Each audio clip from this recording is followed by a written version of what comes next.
ప్రపంచంలో ఉన్నటువంటి ఏ దేశంలో కూడా భారతదేశంలో ఉన్నటువంటి అనాగరికమైన, అమానుషమైన, అస్పృశ్యత, కుల వ్యవస్థ, అణచివేత, అవమానకరమైనటువంటి విధానాలను, దురాచారాలను బాల్యం నుండి స్వయంగా అనుభవించిన డాక్టర్ బిఆర్ అంబేద్కర్ వీటిని సమూలంగా మార్చి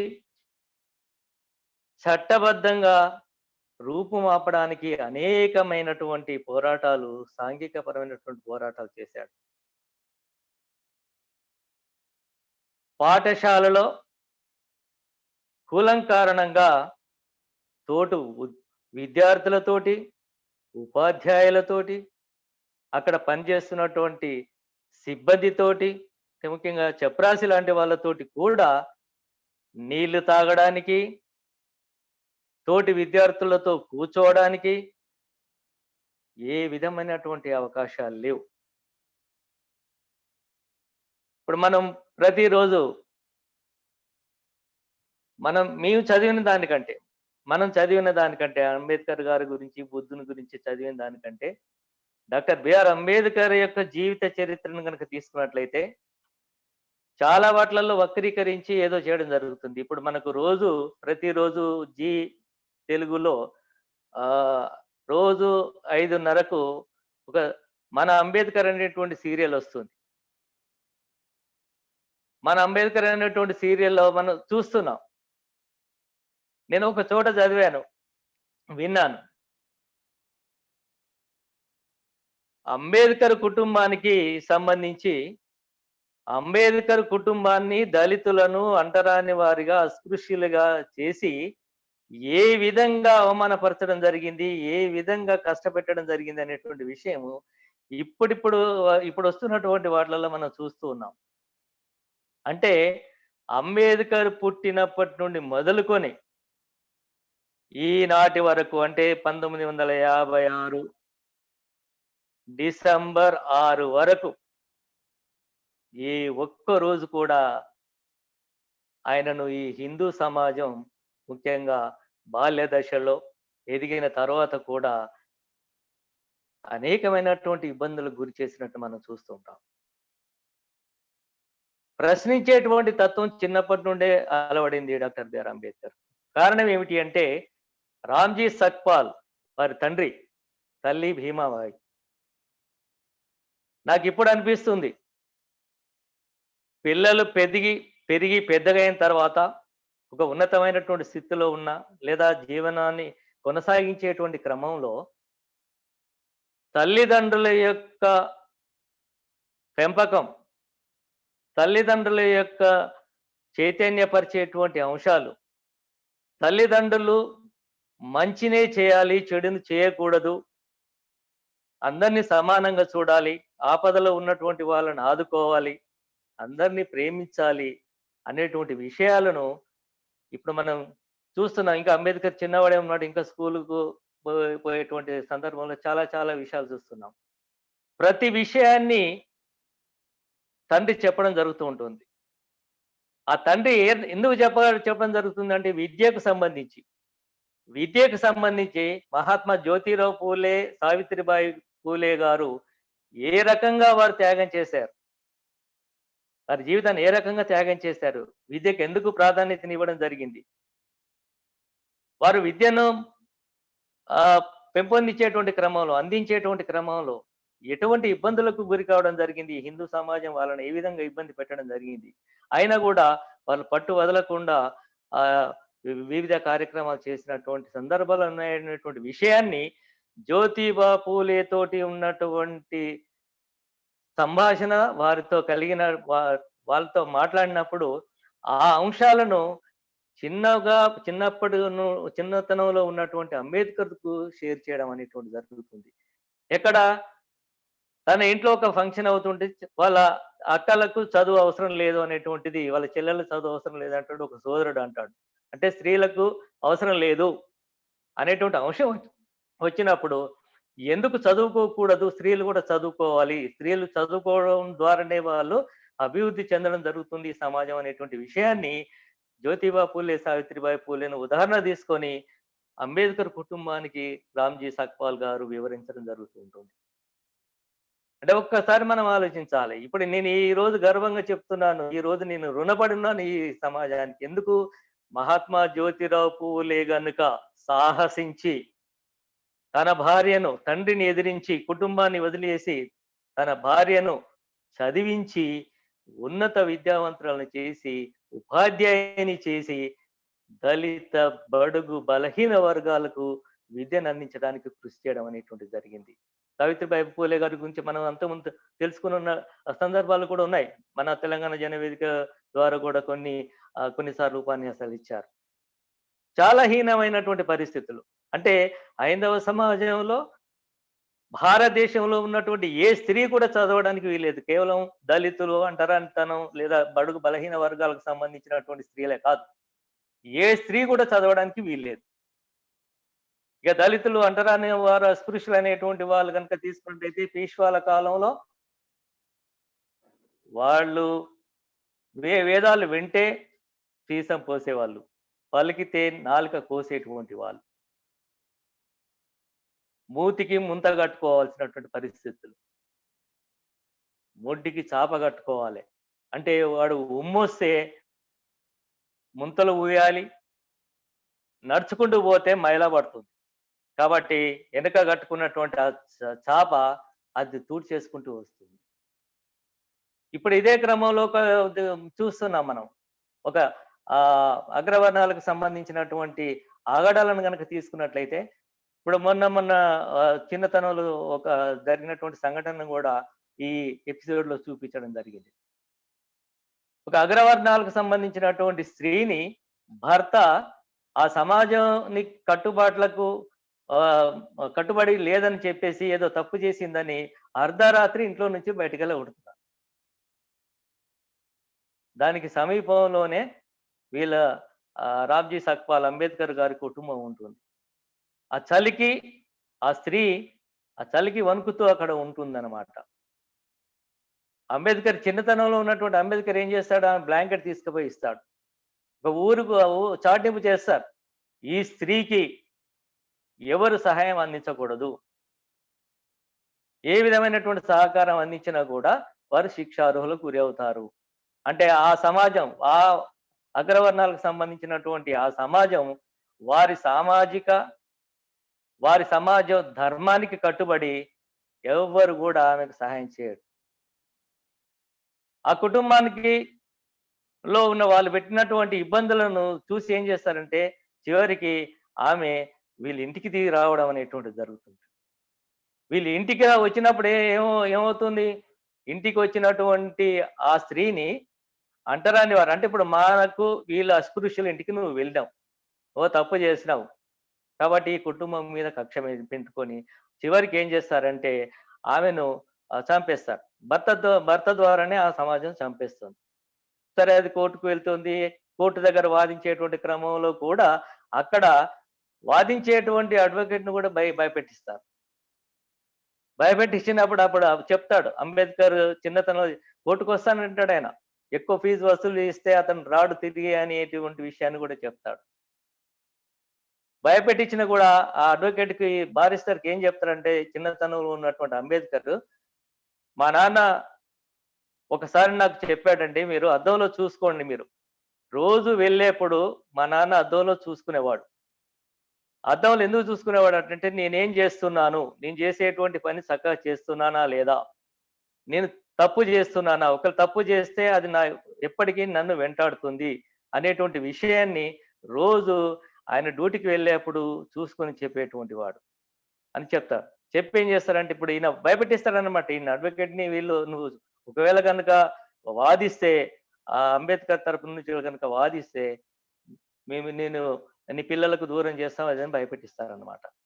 అంటే ఇది ఎందుకు చెప్తున్నానంటే, ఒక స్త్రీని అదే సమాజానికి, అదే కులానికి సంబంధించి కుల కట్టుబాట్లని, ఒక అస్పృశ్యత వాళ్ళకు సంబంధించినటువంటి ఆ కులంతో సంబంధాలు వాళ్ళ ఇంటికి వెళ్ళినామని చెప్పేసి తీసుకెళ్లి చంపిన తర్వాత, చంపినటువంటి స్త్రీని దహనం కూడా చేయరు. ఇప్పుడు ఈ కేసు ఎందుకు వచ్చిందంటే దహనం చేయకుండా వదిలేసి వెళ్ళిపోతారు, చంపేసి వెళ్ళిపోతారు.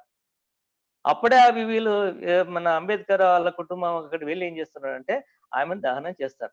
అంటే నువ్వు ఆ దహనం చేయడం అనేటువంటిది తప్పు అనేటువంటిది, ఈ దహనం చేసినటువంటి వాళ్ళను చంపినటువంటి వాళ్ళు శిక్ష వాళ్ళకి పడాలి.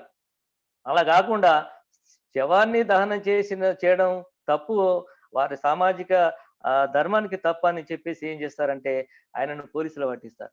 వచ్చినటువంటి ఇన్స్పెక్టర్ కూడా ఆ రామ్జీ అంబేద్కర్ తండ్రినే అరెస్ట్ చేసి తీసుకుని వెళ్తాడు. అంటే ఆయన విడిపించుకోవడానికి ఈ క్రమం ఇవన్నీ చేయాలనేటువంటి పరిస్థితులు ఉంటాయి. అంటే అవమానం అనేటువంటిది ఏ రకంగా జరుగుతుంది అంటే చిన్నతనం నుండే వీళ్ళు చేసేటువంటి అవమానాన్ని అంబేద్కర్ గారు భరించడం అనేటువంటి జరిగింది. ఇంకొక సంఘటన కూడా చెప్తాను ఈ చిన్నతనంలోనే.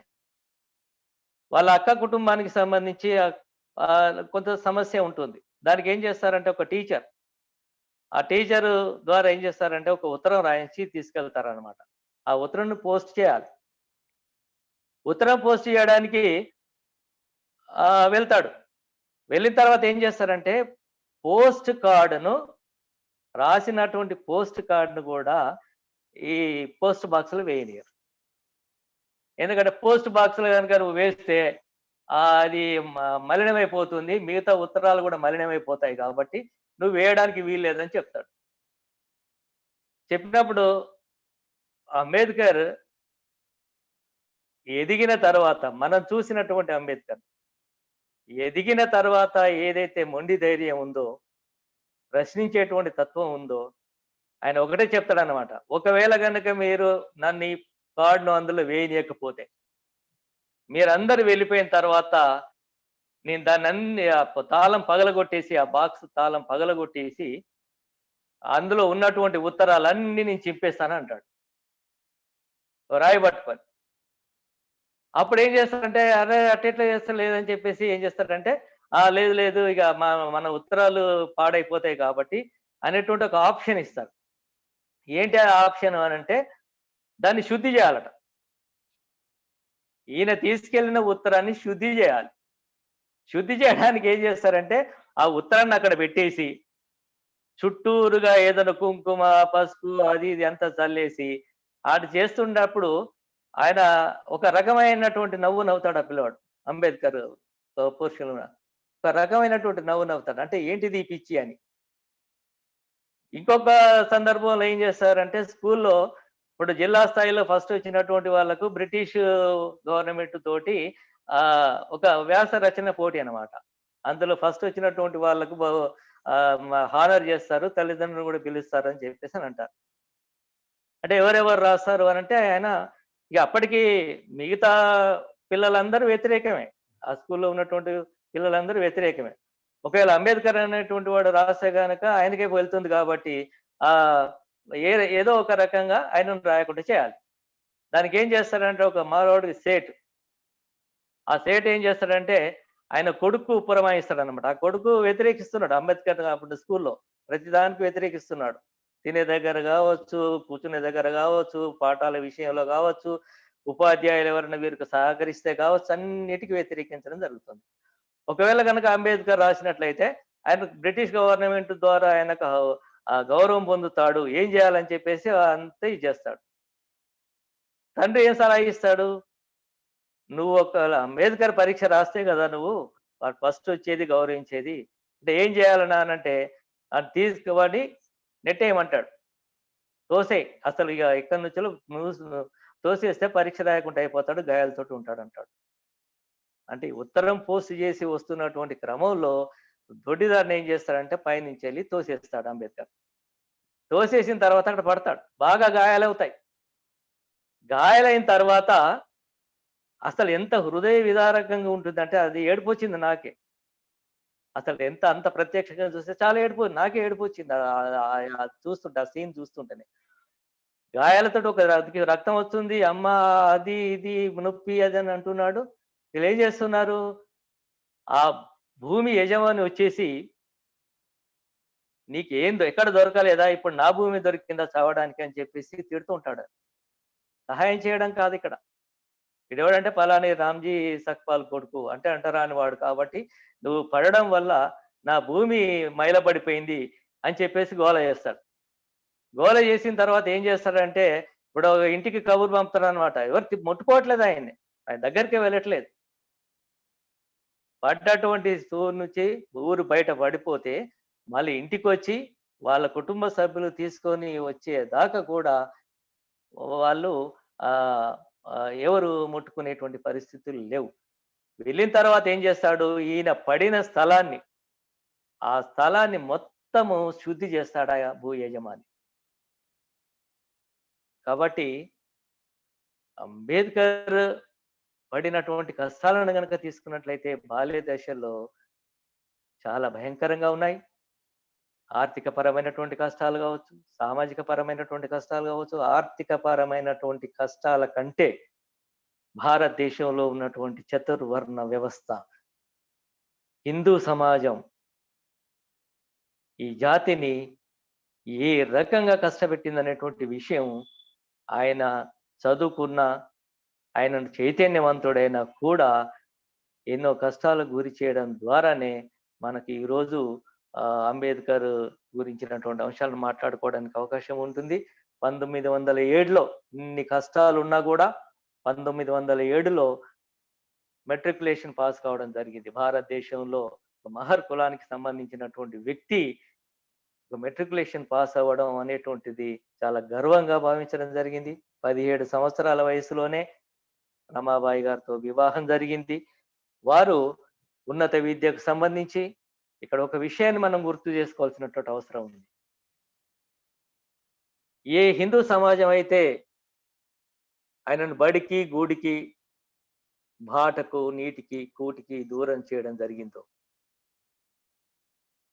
ఆ సమాజంలో ఉన్నటువంటి కొంతమంది, ఎక్కువ మంది వ్యతిరేకించిన కొంతమంది ద్వారానే చైతన్యవంతుడు కావడం జరిగింది డాక్టర్ బిఆర్ అంబేద్కర్.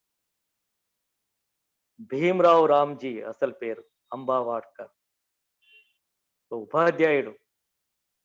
ఉపాధ్యాయుని యొక్క సెలవు వల్లనే, ప్రోత్సాహం వల్లనే ఆయన ధైర్యంగా తండ్రి యొక్క బోధనలు, తండ్రి యొక్క ఆయనకున్నటువంటి అనుభవాన్ని పిల్లలను చదివించాలనేటువంటి ఉద్దేశం. బ్రిటిష్ గవర్నమెంట్ లో పనిచేశాడు కాబట్టి, సుబేదార్‌గా పనిచేశాడు కాబట్టి విద్యకు సంబంధించి, విద్యకు సంబంధించి సామాజిక స్పృహ కలిగినటువంటి ఈ సమాజంలో జరుగుతున్నటువంటి, ఆ జాతికి జరుగుతున్నటువంటి ప్రతి అవమానాన్ని అణువణువున జీర్ణించుకున్నటువంటి రామ్‌జీ సక్పాల్ చైతన్యపరచడం అనేటువంటిది జరిగింది. అంబేద్కర్ మీద అపారమైనటువంటి ప్రేమ ఉంది ఆయన మీద. చాలా ఒక ఉన్నతమైనటువంటి శిఖరాలు. 14వ సంతానం ఆయనకి. రామ్‌జీ సక్పాల్. అంబేద్కర్ 14వ సంతానం. చాలా అల్లారు ముద్దుగా. ఆయనకు మాటలు గనుక తీసుకున్నట్లయితే చిన్నప్పటి నుంచి ప్రతిదీ ఏ సందేహం ఉన్నా దాన్ని నివృత్తి చేసుకోవడానికి ప్రయత్నం చేసేటువంటి వాడు. చాలా విషయాలలో స్కాలర్‌షిప్‌ల ద్వారా కావచ్చు, అందరి సహకారం వల్ల ఉన్నత విద్యను పెంపొందించుకోవడానికి ప్రయత్నం చేయడం జరిగింది. డాక్టర్ బిఆర్ అంబేద్కర్ ఆయన అర్థశాస్త్రం, సోషియాలజీ, హిస్టరీ, ఫిలాసఫీ, ఆంథ్రోపాలజీ చాలా చాలా సబ్జెక్ట్, పొలిటికల్ సైన్స్ అన్నిట్లలో ఉన్నత విద్యను అభ్యసించడం జరిగింది. మనకందరికీ తెలుసు. ఆయనకున్నటువంటి డిగ్రీలన్నీ కూడా అధ్యయనం అనేటువంటిది ముఖ్యం. కేవలం ఏదో బుక్ చదివినాం అంటే చదవడం అనేటువంటిది కాదు. అంబేద్కర్ గారు చాలా చోట్ల చెప్పారు. నేను కూడా చాలా చోట్ల చెప్పాను. రోజుకు 18 గంటలు చదివేటువంటి వాడట. ఆయన ఒక చోట అంటాడు, I love the books more than a lover loves for his beloved. ఒక ప్రియురాలు తన ప్రియుని ఏ విధంగా ప్రేమించడం జరుగుతుందో, నేను పుస్తకాలను అంతకంటే ఎక్కువగా ప్రేమిస్తానంటాడు. అదేవిధంగా నేను నా భార్య బిడ్డల కన్నా పుస్తకాలనే ఎక్కువగా ప్రేమిస్తానంటాడు అంబేద్కర్. పుస్తకాలు దీపాలు లాంటివి. అవి మనోమాలిన్యం అనే చీకటిని తొలగిస్తాయి.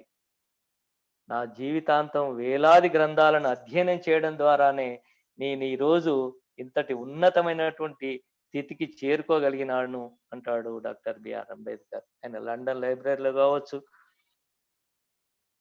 లండన్ మ్యూజియం మ్యూజియం లైబ్రరీ కావచ్చు, సిటీ లైబ్రరీ కావచ్చు, ఇండియన్ ఆహ్, ఆఫీస్ లైబ్రరీ కావచ్చు. ఆ లైబ్రరీలో ఉన్నటువంటి పుస్తకాలన్నీ చదివాడు. వేదాలు, 4 వేదాలు, 4 బ్రాహ్మణాలు, 6 వేదాంతాలు, 12 ఉపనిషత్తులు, 18 పురాణాలు, భగవద్గీత, బైబిల్, ఖురాన్, బౌద్ధ గ్రంథాలు దాదాపు 2000కు పైగా మత గ్రంథాలను అధ్యయనం చేసి, పరిశోధనాత్మకంగా అధ్యయనం చేయడం జరిగింది. శాస్త్రీయమైనటువంటి పరిశీలన చేయడం అనేటువంటిది జరిగింది డాక్టర్ బిఆర్ అంబేద్కర్. రోజుకు 18 గంటలు చదవడం అనేటువంటిది చాలా మనం ఆయన పొందినటువంటి జ్ఞానానికి ప్రతీకలుగా మనం చెప్పుకోవచ్చు. రచనలు గనుక తీసుకున్నట్లయితే చాలా రచనలు చేశారు. రూపాయి విలువ, ఇండియాలో కులాలు, కుల నిర్మూలన, thoughts on minorities, Ranade Gandhi, Jinnah Congress and Gandhi, అస్పృశ్యులకు ఏం చేశారనేటువంటిది, హిందూ మతం చిక్కుముడులు, బుద్ధుడు, బౌద్ధ ధమ్మం మొదలైనటువంటి అనేకమైనటువంటి గ్రంథాలు రచించాడు డాక్టర్ బిఆర్ అంబేద్కర్. అంబేద్కర్ రచనలే కాకుండా ఆయన చేసినటువంటి అధ్యయనాలను గనుక మనం అన్నిటిని గనుక తీసుకున్నట్లయితే సాంఘిక పోరాటాలు చాలా ప్రధానమైనటువంటివి. ఎక్కడ కూడా ఆయన ఉన్నత విద్యావంతుడైనా కూడా ఉన్నతమైనటువంటి ఉద్యోగం చేస్తున్నటువంటి క్రమంలో కూడా కులం తెలిసిన తర్వాత అంబేద్కర్‌కు కనీసం చపరాసి కూడా పనిచేసేటువంటి వాడు కాదు. ఆయన ఒక రిజిస్ట్రార్‌గా అపాయింట్‌మెంట్ గ్రూప్ 1 లెవెల్‌లో ఉన్నటువంటి ఉద్యోగం చేశాడు. అప్పుడొక చపరాసి ఈయన ఆహ్, ఆహ్, ఆహ్, దళితులకి సంబంధించి, అస్పృశ్య కులానికి సంబంధించినటువంటి వాడని తెలిసిన తర్వాత బయట నుండే ఫైలు ఆయన టేబుల్ మీద విసిరేసినటువంటి సందర్భాలు కూడా గమనించవచ్చు. అందులో వీటన్నింటిని గమనించినటువంటి డాక్టర్ అంబేద్కర్ ఎన్నో డిగ్రీలు పొందాడు. విదేశాలలో విద్యను అభ్యసించినటువంటి మొట్టమొదటి దళితుడిగా భారతదేశానికి సంబంధించి అంబేద్కర్ గారినే చెప్పుకోవడం అనేటువంటిది జరుగుతుంది. అంబేద్కర్ గారు తన బాల్యంలో, తను చదువుకున్నటువంటి క్రమంలో, తను జీవిస్తున్నటువంటి క్రమంలో ఎదురైనటువంటి సామాజిక సమస్యలు, కులపరంగా అస్పృశ్యత కారణంగా అడుగడుగున అవమానాలకు గురి కావడం అనేటువంటిది జరిగింది.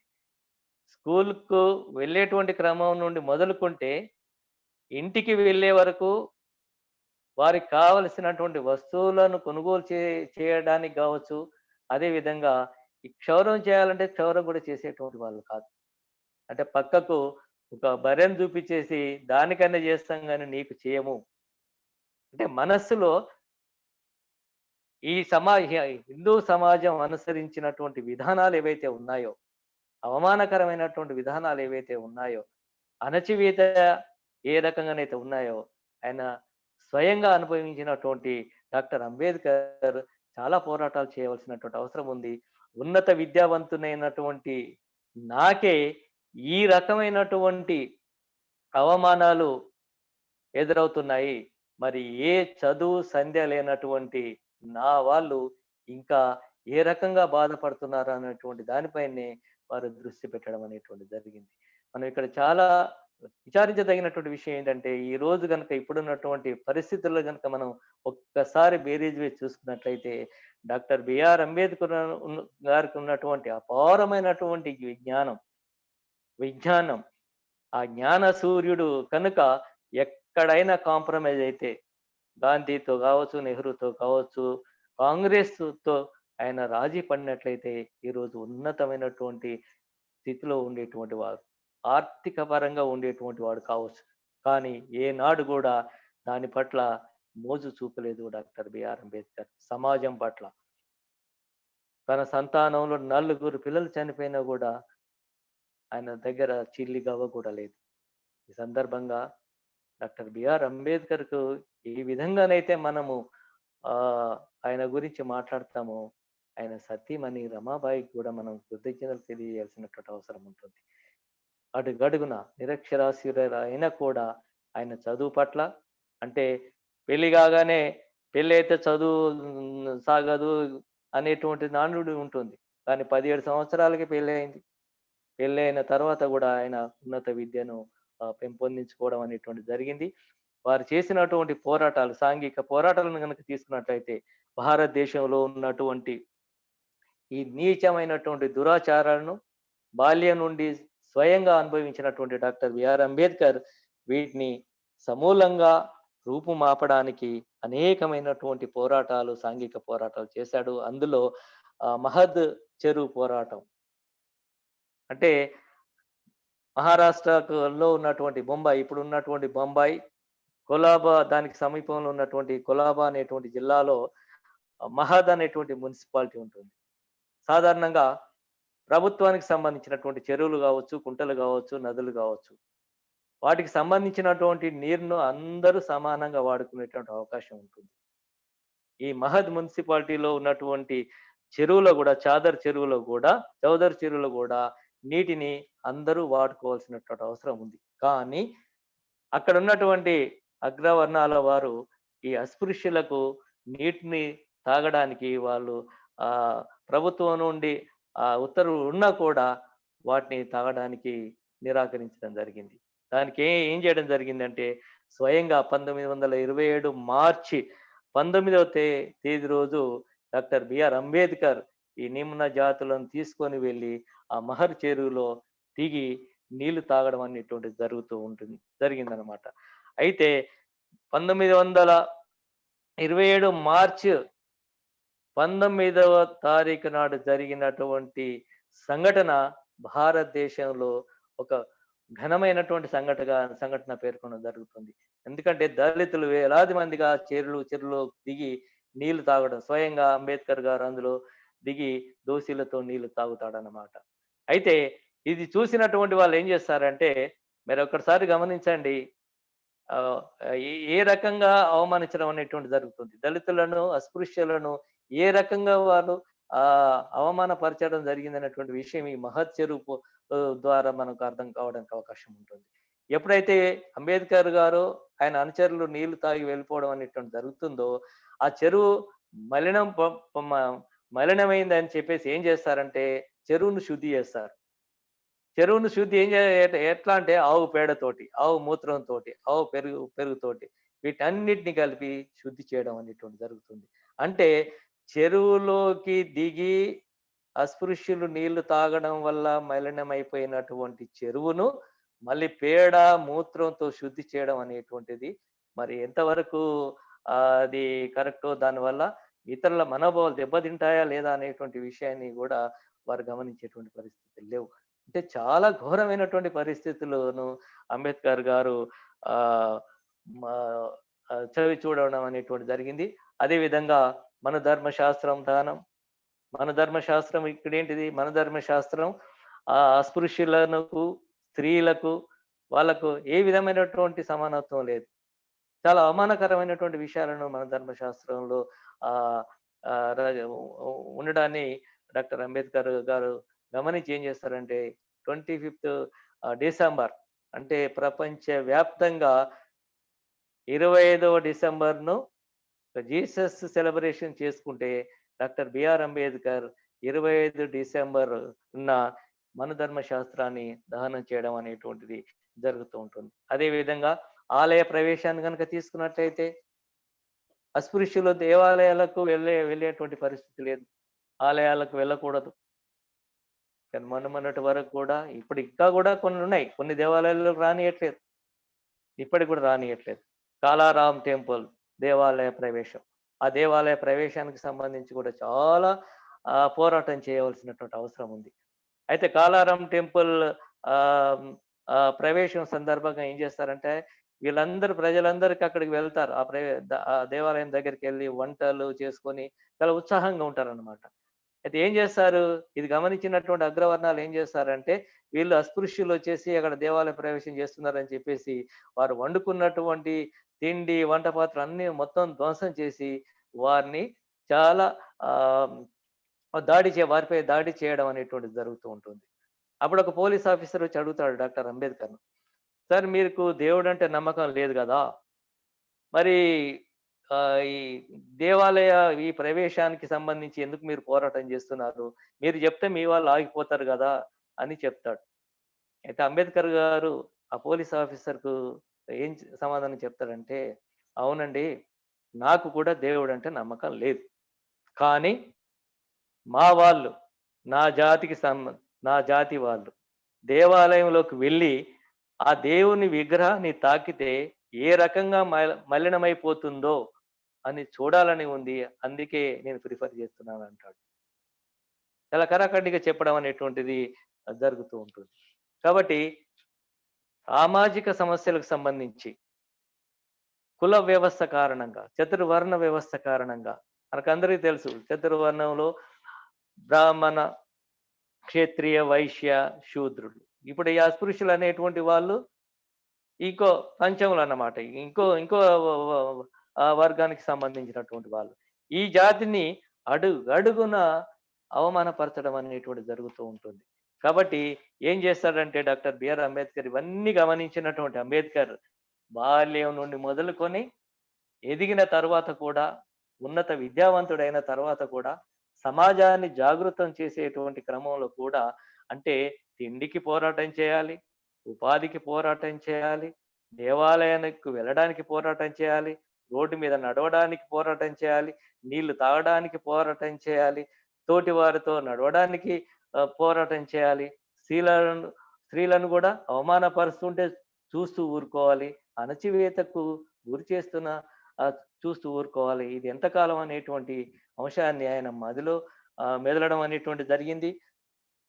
అంటే డాక్టర్ బిఆర్ అంబేద్కర్ హిందూ సమాజం నుండి వేరే ధర్మం బౌద్ధాన్ని స్వీకరించడానికి మధ్య జరిగినటువంటి సంఘర్షణలు ఏవైతే ఉన్నాయో, వైరుధ్యాలు ఏవైతే ఉన్నాయో అవన్నీ గూడా కులం పరంగా, సామాజిక పరంగా, ఆర్థిక పరంగా, రాజకీయ పరంగా భారతదేశంలో ఉన్నటువంటి అసమానత్వం, అవమానకరమైనటువంటి విషయాలే గానే మనం భావించవలసినటువంటి అవసరం ఉంది. ఆయన ఉన్నతమైనటువంటి స్థితికి ఎదిగిన భారతదేశ రాజ్యాంగాన్ని రచించినా కూడా, భారత రాజ్యాంగ రచనలో కూడా మనందరికీ తెలుసు. 7 సభ్యులుంటే మిగతా వాళ్ళేం చేశారు? ఆయన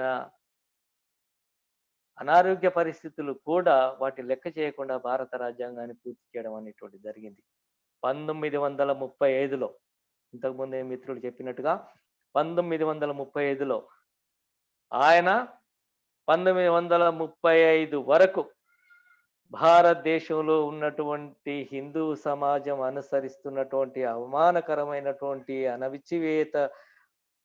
అణచివేతకు సంబంధించినటువంటి అంశాలను భరించి ఆ సమాజం వీళ్ళని పెడుతున్నటువంటి కష్టాలను ఇంకా ముందు నువ్వు భరించేటువంటి పరిస్థితులు లేవు. కాబట్టి హిందూ సమాజం అనుసరిస్తున్నటువంటి విధానాలను నుండి విడనాడాలి అంటే నేను హిందువుగా పుట్టడం నా చేతుల్లో లేదు. కానీ నేను హిందువుగా మాత్రం మరణించదలుచుకోలేదని 1935లో నాగ్పూర్‌లోని యోలా మహాసభలో ఒక ప్రకటన చేస్తాడు. అక్టోబర్ 13, 1935లో.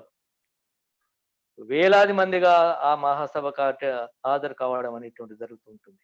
ఎప్పుడైతే యోలా మహాసభలో డాక్టర్ బిఆర్ అంబేద్కర్ హిందూ మతాన్ని వీడుతున్నాడు, హిందూ సమాజంలో ఇమడలేకపోతున్నాడు, కాబట్టి హిందూ మతాన్ని వీడుతున్నాడని చెప్పినప్పుడు మిగతా మతాల వారందరూ కూడా తమ తమ మతాలలోకి రావాల్సిందిగా అంబేద్కర్ వచ్చినట్లయితే వారి వారి మతాలు ఇంకా బలపడతాయన్నటువంటి ఉద్దేశంతో ఎంతో మంది రాయబారాలు పంపారు. ఎంతో మంది మతాధిపతులు వివిధ మతాలకు సంబంధించినటువంటి వాళ్ళు వారికి ఆశ చూపించడం అనేటువంటి జరిగింది. ఆర్థికంగా కావచ్చు, రాజకీయంగా కావచ్చు, ఆయనను ఉన్నతమైనటువంటి శిఖరాలకు చేరుస్తామన్నటువంటి విషయాలు ఎన్నో చెప్పడం అనేటువంటి జరిగింది. కానీ డాక్టర్ బిఆర్ అంబేద్కర్ ఎక్కడ కూడా బాల్యం నుండి మొదలుకొని చివరి శ్వాస వరకు కూడా తన కోసం తానేం చేసుకోలేదు. తన జీవితాంతం కూడా సమాజ ఉద్ధరణకే ఆయన పాటుపడడం అనేటువంటిది జరిగింది. కేవలం దళితులకు, బడుగు బలహీన వర్గాలకు సంబంధించినటువంటివి కాదు. భారతదేశంలో ఉన్నటువంటి అందరికీ వీక్ అనేటువంటి ప్రతి ఒక్కరి గురించి ఆయన మాట్లాడినటువంటి సందర్భాలు ఉన్నాయి. అందులో ప్రధానమైనటువంటిది హిందూ కోడ్ బిల్ మనందరికీ తెలుసు. ఈ రోజు వరకు కూడా స్త్రీలకు సంబంధించినటువంటి ఆ కనీస పోరాటం కూడా చేయడం లేదు. ఆయన ఆహ్, ఏదైతే చెప్పి చేయడం జరిగిందో, హిందూ కోడ్ బిల్ స్త్రీలకు సంబంధించినటువంటి అంశాల పట్ల గాంధీ, నెహ్రూకి చెప్పడం జరిగింది. చెప్పినా గూడా నెహ్రూ గారికి చెప్పిన తర్వాత కూడా అది పాస్ కాకపోవడం, ఆమోదించబడకపోవడం వల్ల దానికి బాధ్యత వహించి అది బిల్ ఆమోదం పొందని క్రమంలో ఆ న్యాయశాఖ మంత్రి కూడా ఆయన రిజైన్ చేసినటువంటి సందర్భాలున్నాయి. స్త్రీ పక్షపాతి, స్త్రీ స్వేచ్ఛకు సంబంధించి, స్త్రీ పట్ల డాక్టర్ బిఆర్ అంబేద్కర్‌కు అపారమైనటువంటి ఆహ్, గౌరవం ఉంది. వారి అభ్యున్నతికి వారు చాలా కృషి చేయడం అనేటువంటిది జరిగింది. కాబట్టి అంబేద్కర్ ఏదైతే హిందూ సమాజంలో ఏ పరిస్థితులనైతే భరించడం జరిగిందో స్వయంగా తన తండ్రి ద్వారా తెలుసుకున్నటువంటి విషయాలు, దాని తర్వాత బుద్ధుని గురించి చదవడం, మహాత్మా జ్యోతిరావు పూలే, సావిత్రిబాయి పూలే గురించి చదవడం, కబీర్ గురించి చదవడం, వారి యొక్క సామాజిక సంస్కర్తలకు సంబంధించినటువంటి గ్రంథాలను, మత గ్రంథాలన్నింటినీ శాస్త్రీయంగా, పరిశోధనాత్మకంగా అధ్యయనం చేసిన తర్వాతనే ఈ నిర్ణయం తీసుకోవడం అనేటువంటిది జరిగింది. 1935 అక్టోబర్‌లో తీసుకున్నటువంటి ఈ ప్రకటన ఈరోజు చాలా ఇప్పుడు ఈ ఆధునిక కాలంలో, ప్రస్తుత కాలంలో ఏం చేస్తున్నారంటే, ఈ రోజుకి ఏదైనా సమస్య రాగానే వెంబడే అదే తెల్లవారో లేదా ఆ గంటలోనే ఇంకొక నిర్ణయం తీసుకుంటాడు. ప్రత్యామ్నాయమైనటువంటి నిర్ణయం తీసుకుంటాడు. ఈ 2 దశాబ్దాలు దాదాపు 1956 వరకు 1935, 1956 అంటే 21 సంవత్సరాలు. 21 సంవత్సరాలు ఖాళీగా లేడు డాక్టర్ బిఆర్ అంబేద్కర్. ఈ ప్రకటన ప్రపంచంలో ఉన్నటువంటి మత గ్రంథాలన్నింటినీ ఉపాసన పెట్టడం జరిగింది. వాటిలో ఉన్నటువంటి సారాన్నంతా గూడా వారు గమనించడం జరిగింది.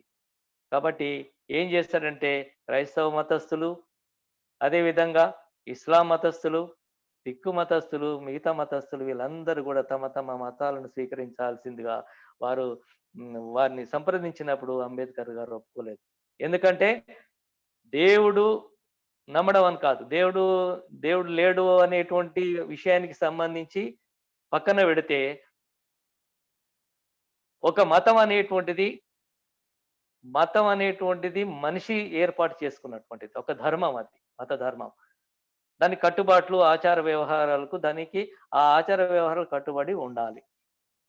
కానీ ఇప్పుడు ఇస్లాం మతంలో గావచ్చు, క్రైస్తవ మతంలో గావచ్చు, హిందూ మతంలోనైతే చతుర్వర్ణ వ్యవస్థ ఇక్కడుంది.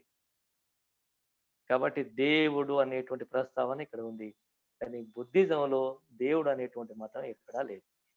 కాబట్టి ఏందంటే ఈ 21 సంవత్సరాలు ఆయన ఆలోచన చేసిన తర్వాత బౌద్ధమే, బౌద్ధ మతమే ఈ సమాజానికి కావలసినటువంటి సరైనటువంటి మతంగా భావించడం జరిగింది.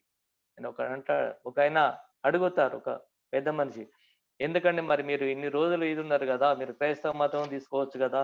క్రైస్తవ మతం తీసుకున్నట్టయితే మీకు బాగుంటుంది. మీరు బాగా చదువుకున్న వాళ్ళు, మీ సమాజానికి బాగా సేవ జేస్తారు వాళ్ళు అంటే ఆయన ఒప్పుకోలేదు. నేను ఒకవేళ క్రైస్తవ మతాన్ని తీసుకున్నట్లయితే విదేశాలకు అమ్ముడు పోయానని చెప్తారు మా వాళ్ళు. కానీ నేను వేరే ఏ మతం తీసుకోను. బౌద్ధం, భారతదేశంలో పుట్టినటువంటి బౌద్ధం, ఆ బౌద్ధాన్ని స్వీకరిస్తానంటాడు. కారణం ఏమిటి అంటే బౌద్ధంలో బౌద్ధ మతంలో స్వేచ్ఛ, సమానత్వం, సౌభ్రాతృత్వం, ప్రజ్ఞ, కరుణ, సమత ఉంటుంది ఇక్కడ. అందరికీ సమానత్వం ఉంటుంది.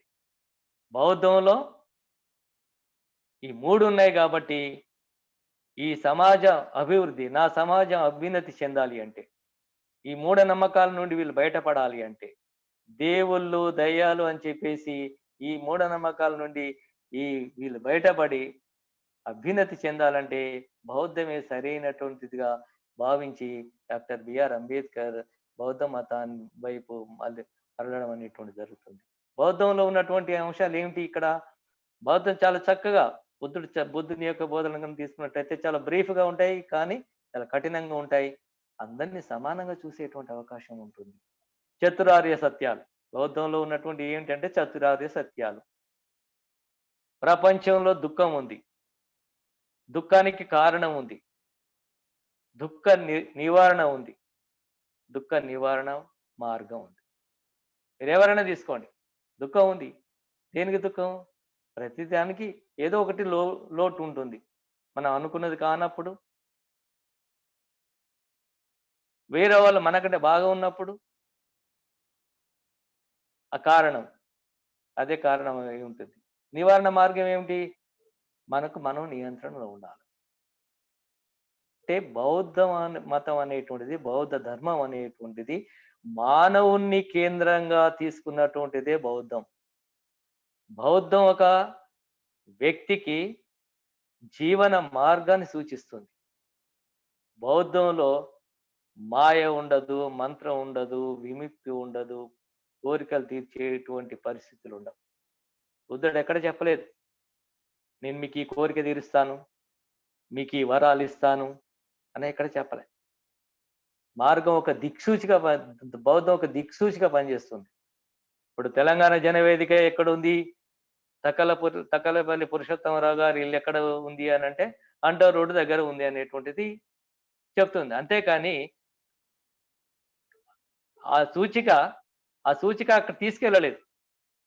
ఇప్పుడు నేను వెళ్ళాలి, ఎర్రగడ్డ స్వామి వెళ్ళాలి. ఇప్పుడు నేను ఎర్రగడ్డ స్వామి అక్కడ తెలంగాణ జనవేదిక పురుషోత్తమరావు గారి ఇంటికి వెళ్ళాలి. నాకు ఆడ దిక్సూచి ఉంది, అక్కడ పెట్రోల్ పంప్ దాటిన తర్వాత వస్తుందని రాము గారు చెప్పారు. ఇప్పుడు నా బుద్ధిని ఉపయోగించుకొని నేను అది వెతుక్కుంటూ అక్కడికి చేరేటువంటి, ఆ గమ్యాన్ని చేరేటువంటి అవసరం నా పైన ఉంటుంది. అంతేగాని దేవుడు తీసుకెళ్ళి అక్కడ వదిలేయడు. ఆయన వైదికంలో ఉంటుంది. నువ్వు కళ్ళు మూసుకొని దండం పెట్టుకో, ఖచ్చితంగా నీకు మార్గం దొరుకుతుందని చెప్తుంది అక్కడ. కానీ బౌద్ధంలో అది లేదు. స్వేచ్ఛ ఉంది, సమానత్వం ఉంది, సౌభ్రాతృత్వం ఉంది. ఒక వ్యక్తిని ఇంకొక వ్యక్తి ప్రేమించేటువంటి పరిస్థితులు ఉంటాయి. అందులో పంచశీల ఉంది. త్రిశరణ, పంచశీల, ఆర్య అష్టాంగ మార్గాలను కనుక తీసుకున్నట్లయితే చాలా సింపుల్‌గా అనిపిస్తాయి మనకు. కానీ ఆచరించడం ఇది. బుద్ధం శరణం గచ్చామి, ధమ్మం శరణం గచ్చామి, సంఘం శరణం గచ్చామి. పానాతిపాత వేరమణి సిక్కాపదం సమాధియామి. ఆదిన్నదాన వేరమణి సిక్కాపదం సమాధియామి. కామేషు మిచ్చాచార వేరమణి సిక్కాపదం సమాధియామి. మూసావాద వేరమణి సిక్కాపదం సమాధియామి. సురామేరయ మజ్జపమదర్థాన వేరమణి సిక్కాపదం సమాధియామి. పానాతిపాత వేరమణి సిక్కాపదం సమాధియామి అంటే నేను జీవహింస చేయననేటువంటి నియమాన్ని పాటిస్తాను. ఆదిన్నదాన వేరమణి సిక్కాపదం సమాధియామి అంటే నేను దొంగతనం చేయను, అంటే ఇవ్వనిది నేను తీసుకోను. కామేషు మిచ్చాచార వేరమణి సిక్కాపదం సమాధియామి, నేను వ్యభిచారం చేయను. మూసావాద వేరమణి సిక్కాపదం సమాధియామి, అబద్ధమాడను అనేటువంటి నియమాన్ని పాటిస్తాను. 5వది, నేను మత్తు పానీయాలు స్వీకరించను. ఇవి మానవుడు అనుసరిస్తే సరిపోతుందండి. నేను జీవహింస చేయను, దొంగతనం చేయను, వ్యభిచారం చేయను, అబద్ధం ఆడను, మత్తు పానీయాలు సేవించను. ఇప్పుడు జరుగుతున్నటువంటి దురాచారాలు, అశాంతి, అత్యాచారాలు, స్త్రీల పట్ల జరుగుతున్నటువంటి దిశ కావచ్చు, నిర్భయ కావచ్చు, ఇంకోటి కావచ్చు, వాడు వ్యభిచారం చేసేటువంటి క్రమంలో, బలవంతం చేసేటువంటి క్రమంలో, హత్యలు చేసేటువంటి క్రమంలో ఇందులో ఏ ఒక్క నియమాన్ని కూడా వాడు పాటించినట్లయితే ఇటువంటి సంఘటనలు జరగడానికి అవకాశం ఉండదు. మరి పాటించినట్లయితే అందరూ అభ్యున్నతి చెందడానికి అవకాశం ఉంటుంది. ఒక ఆయన దమ్మదీక్ష తీసుకున్నాడు. దమ్మదీక్ష తీసుకొని ఇప్పుడు పంచశీల, ఇప్పుడు మనం చెప్పినటువంటి అన్ని కూడా నేను పాటిస్తానని చెప్పేసి బుద్ధిజం తీసుకున్నాడు. తీసుకొని ఏం చేసిందంటే కొంతకాలం అయిన తర్వాత అంతకుముందే చాలా క్రమశిక్షణ లేకుండా ఉన్నటువంటి వాడు పశ్చాత్తాపడి దమ్మదీక్ష తీసుకున్నాడు. ఈ 5 నియమాలు పాటించాలా, ఇందులో ఏదన్నా ఒకటి మనం ఉల్లంఘిస్తే ఏమవుతుందని ఒక ప్రయోగం చేసిండట. ఏం చేసిండటంటే ఇంట్లో ఉన్నాడు. ఉన్న తర్వాత ఏం చేసిందంటే ఒక కోడి పక్కింటోళ్ళ కోడి వీని ఇంటికొచ్చింది. ఆ కోడిని పట్టిండు. కోడిని పట్టిండు, కోసిండు. మొదటి నియమాన్ని అంటే ఫస్ట్ దొంగతనం చేసిండు.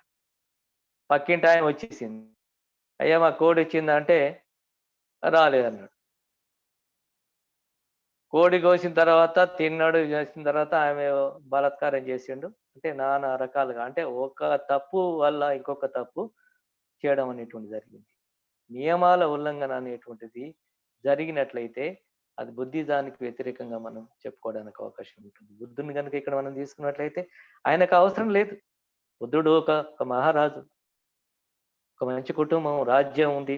భార్య, పిల్లలున్నారు. వాటన్నిటిని వదులుకొని రావడం జరిగింది. సమాజాన్ని ఉద్ధరించడానికి రావడం అనేటువంటిది జరిగింది. స్వేచ్ఛ, సమానత్వం, సౌభ్రాతృత్వం ఆయన ఏదైతే చెప్పడం జరిగిందో అది చేసి చూపించడం అనేటువంటిది జరిగింది. దాని పట్లనే డాక్టర్ అంబేద్కర్ ఆకర్షితు కావడం అనేటువంటిది జరిగింది. అంబేద్కర్ బౌద్ధాన్ని తీసుకోవడానికి గల కారణం ఏమిటంటే తన సమాజం తన సమాజం బౌద్ధాన్ని గనుక స్వీకరించినట్లయితే ఈ దేవుళ్ళు, దయ్యాలు అనేటువంటి దాని పట్ల కాకుండా వాటి పట్ల వాటి పట్ల గౌరవాన్ని పెంపొందించుకొని సమాజంలో సమానంగా జీవనాన్ని గడపడానికి అవకాశం ఉంటుందనే ఉద్దేశంతోనే ఆయన బౌద్ధాన్ని స్వీకరించడానికి ప్రయత్నించాడండి. ఆర్య అష్టాంగ మార్గాలు కనుక తీసుకున్నట్టయితే బాగా మంచి అందులో చాలా అంశాలున్నాయి. ఇప్పుడు దుఃఖ నివారణ మార్గాలన్నీ గూడా ఆర్య అష్టాంగ మార్గంలో ఉండడానికి అవకాశం ఉంటుంది. కాబట్టి భారతదేశంలో బౌద్ధం పునరుజ్జీవింపజేయడం, భారతదేశంలో ఉన్నటువంటి కుల వ్యవస్థను నిర్మూలించడానికి, భారతదేశంలో ఉన్నటువంటి బడుగు బలహీన వర్గాలు అభ్యున్నతి చెందాలి అనంటే దేవుడు, దయ్యాలు అనేటువంటి దాని నుండి బయటపడి బౌద్ధాన్ని స్వీకరించినట్లయితే వారు అభివృద్ధి చెందుతారు అనేటువంటి ఉద్దేశంతో బౌద్ధాన్ని స్వీకరించడం జరిగింది. ఒకవేళ గనుక డాక్టర్ బిఆర్ అంబేద్కర్ 1956లో తాను చేసినటువంటి ప్రయత్నంలో 6,00,000 మందితో బౌద్ధాన్ని స్వీకరించడం జరిగింది. ఆ తర్వాత ఇంకా కొంతమంది తీసుకోవడం అనేటువంటిది జరిగింది. ప్రస్తుత కాల పరిస్థితులను దృష్టిలో పెట్టుకున్నట్లయితే భారతదేశ భవిష్యత్ అనేటువంటిది బౌద్ధం పైన ఆధారపడి ఉంటుంది అనేటువంటి విషయాన్ని మనం గమనించవలసినటువంటి అవసరం ఉంది. డాక్టర్ బిఆర్ అంబేద్కర్ గారు గనుక కనీసం ఒక 5 సంవత్సరాలన్నా బౌద్ధం స్వీకరించిన తర్వాత బతికినట్లయితే భారతదేశం బౌద్ధమయమయ్యేటువంటి పరిస్థితులు ఉండేటువంటివి. ఆ మహానుభావుడు చేసినటువంటి కృషి ఏదైతే అంతరించిపోయినటువంటి బౌద్ధం తిరిగి భారతదేశానికి మళ్ళీ రావడం అనేటువంటిది డాక్టర్ బిఆర్ అంబేద్కర్ యొక్క కృషిగానే మనం భావించవలసినటువంటి అవసరం ఉంది. హిందూ సమాజం ఇప్పటికి కూడా ఆలోచించవలసినటువంటి అవసరం ఏమిటి అంటే బడుగు బలహీన వర్గాలకు సంబంధించి వారిపై దయా, కరుణ చూపించవలసినటువంటి అవసరం లేదు. కనీసం సమానంగా తోటి మానవులుగా వారిని గుర్తించవలసినటువంటి అవసరం ఉంది. సమానత్వం గురించి వారు పెద్దగా పట్టించుకోకున్నా కూడా అవమానకరమైనటువంటి పరిస్థితులను మాత్రం వారు సృష్టించకూడదు. ప్రస్తుత రాజకీయ పరిస్థితులను గనుక తీసుకున్నట్లయితే ఆర్థిక పరిస్థితి కావచ్చు, రాజకీయ పరిస్థితి కావచ్చు, సామాజిక పరిస్థితి కావచ్చు, ఆధునిక కాలంలో మనం కేవలం ఎలక్షన్స్ వరకు వచ్చేసరికి మాత్రమే అంబేద్కర్ గుర్తొస్తున్నారు. ఆయన యొక్క సంక్షేమ ఫలితాలు గుర్తొస్తున్నాయి. నేను ఇక్కడ ఒక్కటే కోరుతున్నా జన విజ్ఞాన వేదిక తరపు నుంచెల్లి. ఇంకా భారతదేశంలో ఉన్నటువంటి బడుగులు, దళిత, బడుగు, బలహీన వర్గాలు, గిరిజనులకు సంబంధించి ఇంకా రూపాయి కిలో బియ్యం అవసరం లేదు. ఇంకా సబ్సిడీలు అవసరం లేదు. దేశంలో ఉన్నటువంటి సంపన్న వర్గాల వారికి ఇచ్చేటువంటి సబ్సిడీల కంటే, వారికి ఇచ్చేటువంటి రాయితీల కంటే, వీళ్ళకిచ్చేటువంటి రిజర్వేషన్‌లు, ఈ రూపాయి కిలో బియ్యం అనేటువంటిది పెద్ద లెక్క కాదు. కానీ, ఈ దేశంలో ఉన్నటువంటి ప్రజలందరికీ విద్య, వైద్యం ఉచితంగా అందించినట్లయితే భారతదేశం భవిష్యత్ అనేటువంటిది బాగుపడడానికి అవకాశం ఉంటుంది. ప్రజలందరూ గూడా బౌద్ధం వైపు మళ్లించి మూఢనమ్మకాలను దూరం చేసుకున్నట్లయితేనే భారతదేశ భవిష్యత్ అనేటువంటిది ముందుకు వెళ్ళడానికి అవకాశం ఉంటుంది. ముందుగా నేను డాక్టర్ బిఆర్ అంబేద్కర్ యొక్క కృషి ఫలితంగా ఎవరైతే ఫలితాలు అనుభవిస్తున్నారో వారు చెప్పినట్లుగా pay back to the society అనేటువంటిది డాక్టర్ బిఆర్ అంబేద్కర్ గారు చెప్పినటువంటి తిరిగి నీ సమాజానికి చెల్లించు అనేటువంటి ఏదైతే వారు చెప్పడం జరిగిందో దాన్ని తప్పకుండా మిత్రులు పాటించినట్లయితే ఈ అట్టడుగున ఉన్నటువంటి వర్గం అభ్యున్నతి చెందడానికి దోహదం చేస్తుంది. రాము గారు అన్నట్టు, మిత్రులు అన్నట్టు ఏదో అంబేద్కర్ జయంతి రోజు, అంబేద్కర్ వర్ధంతి రోజు, లేదా ఎలక్షన్స్ వస్తున్నప్పుడు, లేదా ఒక పార్టీ నుండి ఎలక్ట్ అయినప్పుడు దండ వేయడం అనేటువంటిది కాదు. ఇప్పుడు నీకిచ్చినటువంటి ఓటు హక్కు అనేటువంటిది దాన్ని ఒక ఆయుధంగా నువ్వు తీసుకోవాల్సినటువంటి అవసరం ఉంటుంది. నీకు సమాజానికి సేవ చేసేటువంటి వాళ్ళని ఎన్నుకోవాల్సినటువంటి అవసరం ఉంటుంది. అంతే తప్ప నువ్వు ఈరోజు 100కో, 500కో, 1000కో ఓటు నమ్ముకుంటే 5 సంవత్సరాల పాటు వారి నుండి నీవు పొందవలసినటువంటి అవసరం ఉండదు. నువ్వు వెళ్ళేటువంటి వాళ్ళు చాలా తక్కువ మందే ఉంటారు. మీ పనుల కోసం వాళ్ళొక సర్వెంట్స్. ఇప్పుడు ఎందుకంటే పబ్లిక్ సర్వెంట్ అనేటువంటిది ఒక సర్వీస్ మోటో తోటి చేయవలసినటువంటి పరిస్థితులు పోయినాయి ఈరోజు.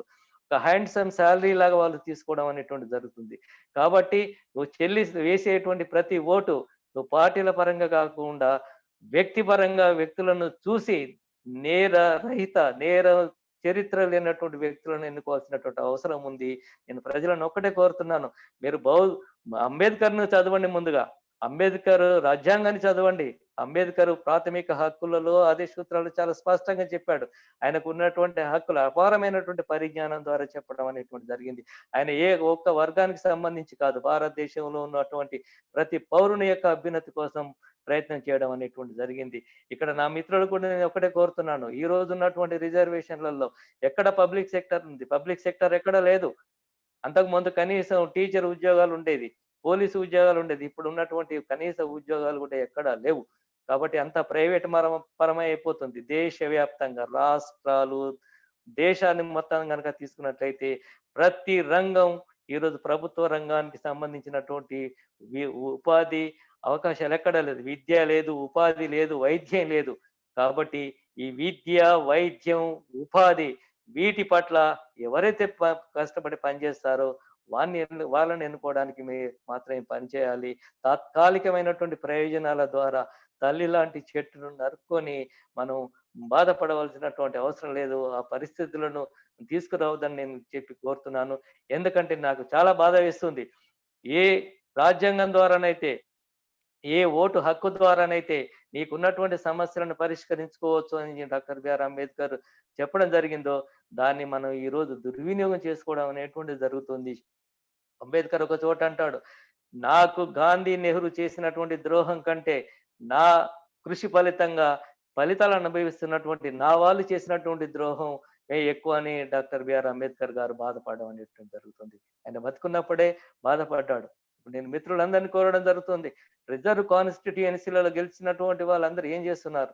ఇప్పుడు ఎక్కడో ఒక చోట ఏదైనా ఇన్సిడెంట్ జరిగితే కనీసం ఈ పార్టీ నాయకుడు, అధినాయకుడు చెప్తే తప్ప నువ్వు స్పందించడం అనేటువంటిది జరగడం లేదు. అది కాదు.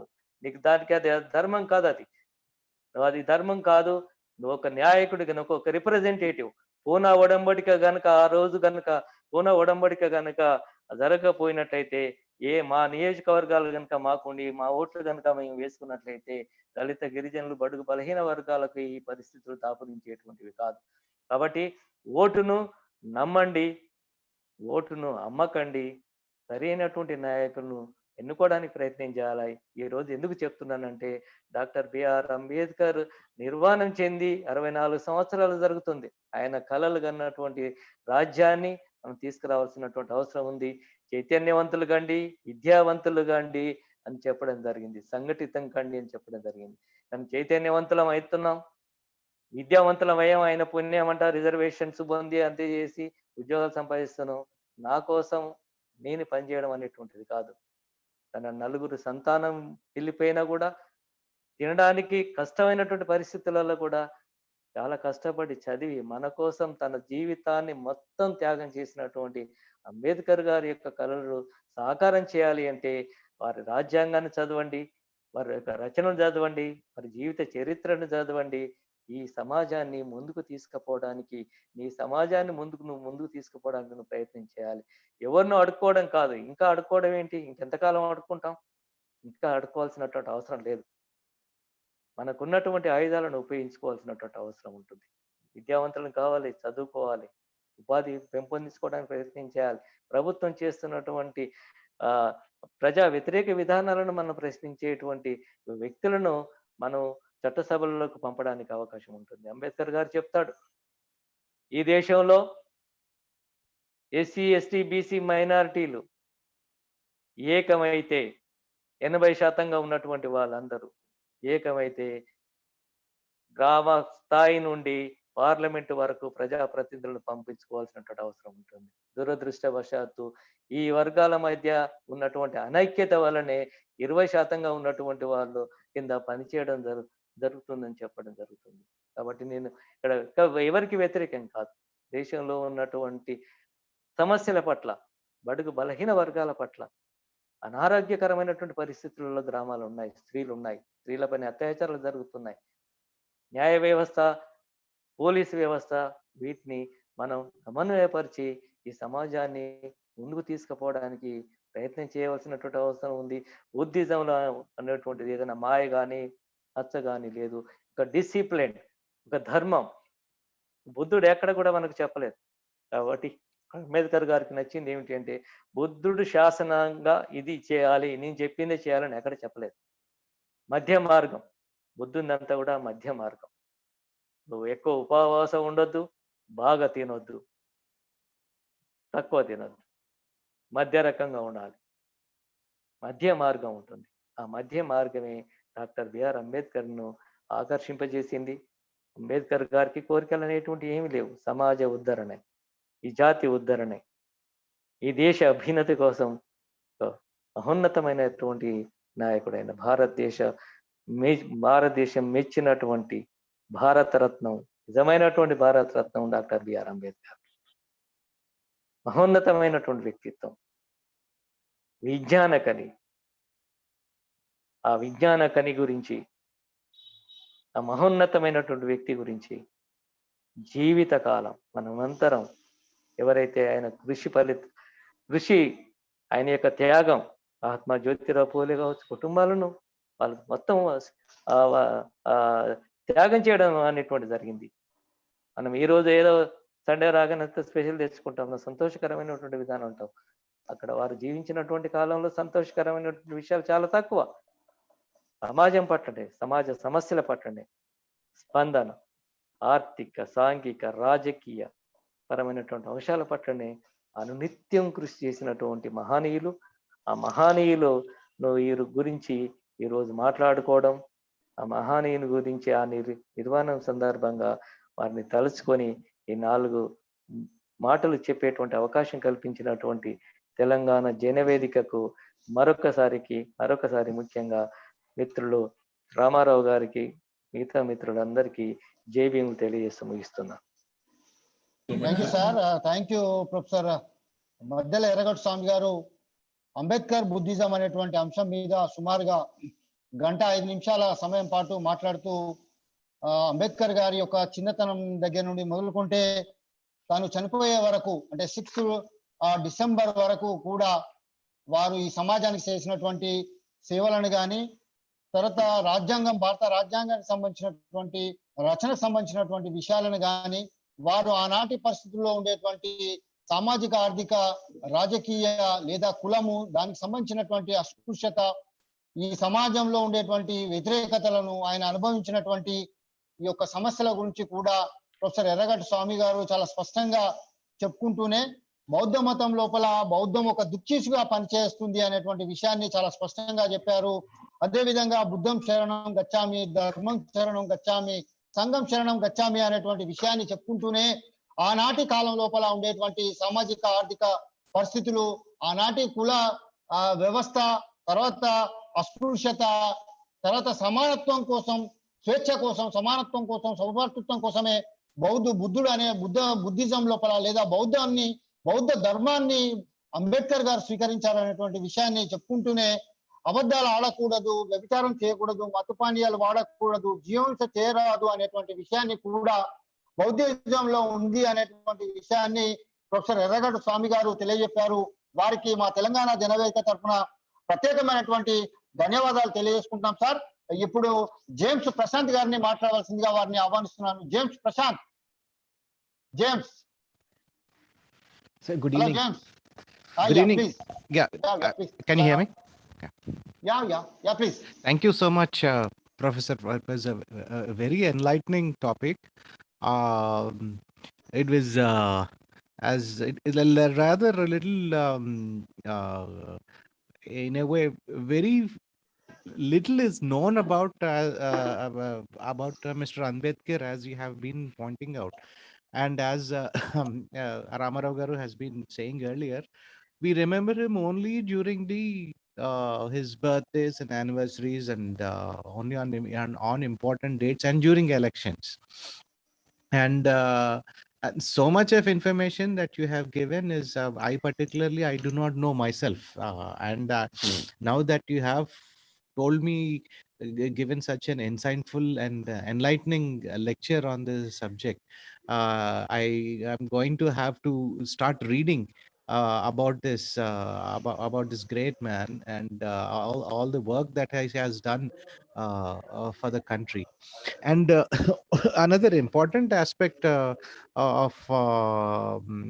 from your lecture, I understood that he ushered in, he brought about the concept of hello sir మీరు మ్యూట్ లో పెట్టండి సార్. Sir please. అయిపోతుంది, ఒక నిమిషం. సార్ మీరు మ్యూట్ లో పెట్టండి సార్. సరే సరే స్వామి సార్ మీరు మ్యూట్ లో పెట్టండి. జేమ్స్ మాట్లాడండి ప్లీజ్. మీరు జేమ్స్ గారు మీరు మాట్లాడండి please. James Prashanth. Hello, can you hear? Please. Please. Please. Go ahead. So another the most important concept which I think from which I understood from your lecture is that Mr. Ambedkar brought in the concept of humanism into the stream of Indian thought. And so I feel that the term humanist has not been used much in the wider context of Indian polity. And so this is something I think all civil society people involved in civil society should take this up and ensure that make people understand that what that humanism and humanitarian or humanist means, that the human being is most important in a nation state. And I thank you, sir, for delivering such an incredible and insightful lecture. And so look forward to hearing you again on this platform. Thank you so much. Thank you James Prashanth గారు. ఇప్పుడు doctor Kunj Bihari గారిని మాట్లాడాల్సిందిగా వారిని ఆహ్వానిస్తున్నారు. Doctor Kunj Bihari గారు. Doctor Kunj Bihari గారు please మాట్లాడండి sir.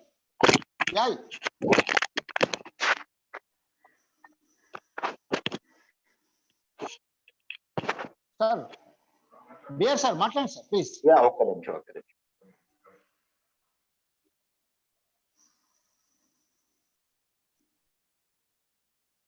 Good evening to everybody. నమస్కారం.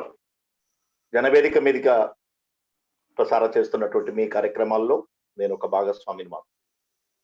ప్రొఫెసర్ స్వామి గారు మాట్లాడుతూ అంబేద్కర్ బుద్ధిజం గురించి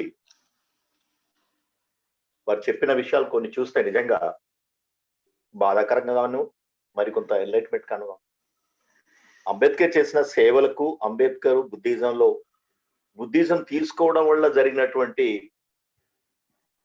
మంచి ఏదో నాకు అర్థం కాకుండా పోయింది. కానీ హిందూ సమాజంలో ఇంత లోతుగా పరిశోధన చేసినటువంటి అంబేద్కర్ గారిని మనం తరచూ స్మరించుకుంటాం, కానీ పాటించడానికి వచ్చే టైంలో మనం అంత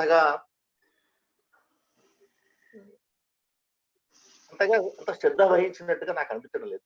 ఈ సమాజంలో ఉన్నటువంటి అసమానతల గురించి కనుక మనం చెప్పుకుంటూ పోతే 10,000 చరిత్ర ఉన్న భారతదేశంలో అసమానతలు మొదటి నుంచి ఉన్నాయి అన్న సంగతి అందరికీ తెలుసు. అసమానతలు తొలగించడానికి చేసిన ప్రయత్నంలో అంబేద్కర్ గారు వారు చేసిన సేవలు నిజంగా చిరస్మరణీయం. అండ్ ఈ దేశంలో వారికి ఒక గొప్ప వ్యక్తిగా మనం అందరం భావించడంలో కూడా తప్పు లేదు. బుద్ధిజాన్ని వారు ఒక రెఫరెన్స్ గా తీసుకొని చేసినటువంటి మాట్లాడినటువంటి వారు చేసినటువంటి కొన్ని పనులు దానికి రిలేటెడ్ గా ఉండడం అన్నది నిజంగా ఒక గొప్పతనం. ఆ రోజుల్లో బుద్ధుడు రెవల్యూషనరీగా చేసినటువంటి హిందూయిజంలోని మార్పులను ఆయనకు ఒక ప్రతీక అయితే, ఈ ప్రస్తుత సమాజంలో ప్రస్తుతం జరుగుతున్న దానిలో అంబేద్కర్ గారి యొక్క సేవలు నిజంగా చిరస్మరణీయం. వారికి మనం అందరం కూడా రుణపడి ఉంటాం. ప్రొఫెసర్ స్వామి గారికి మరియు జనవేదిక సభ్యులందరికీ, జనవేదిక ప్రసారకులకు, జనవేదికను ఇంత నిర్దిష్టమైన పద్ధతిలో నడుపుతున్న రావు గారికి అందరికీ కూడా అభినందనం, నమస్కారం. Thank you very much. Thank you sir, thank you. ఇప్పుడు ప్రొఫెసర్ సుధాకర్ గారు, professor Sudhakar sir, yeah please sir.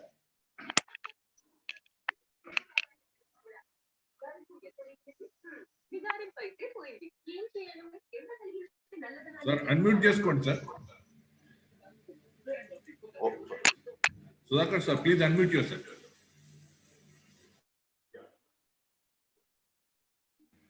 Sir sir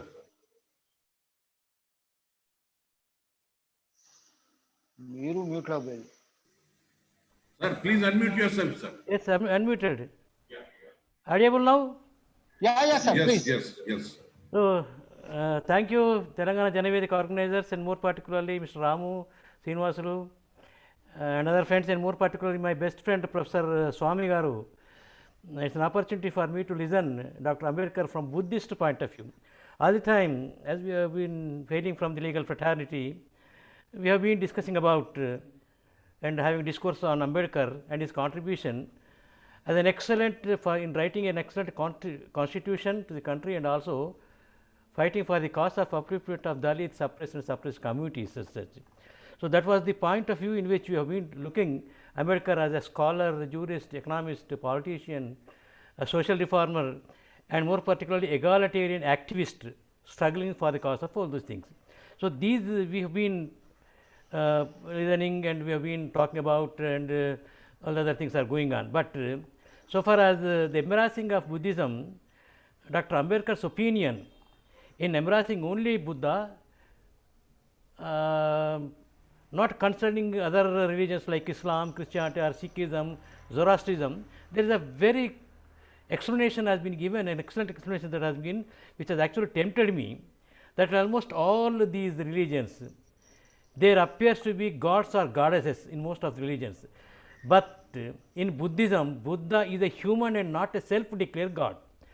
So, I think this is a philosophic foundation basing on which Buddha has, Ambedkar has attracted Buddhism, because he has been experiencing the so called Chaturvarna Vyavastha and its all consequences that are going on, that were going on at that time, and unfortunately the so called Chaturvarna Vyavastha is still alive almost at the same vigor and force.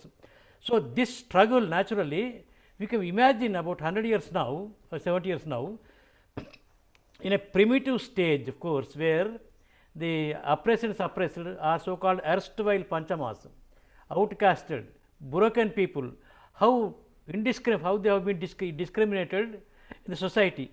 At that particular point of view, look at Dr. Ambedkar and his expansion. That a person with that kind of suppression and oppression could able to go to England, go to America and get PhD degrees at that time. And while in so far as writing of Indian constitution, what I found is that there are many stalwarts belonging to the upper class and higher class and all that.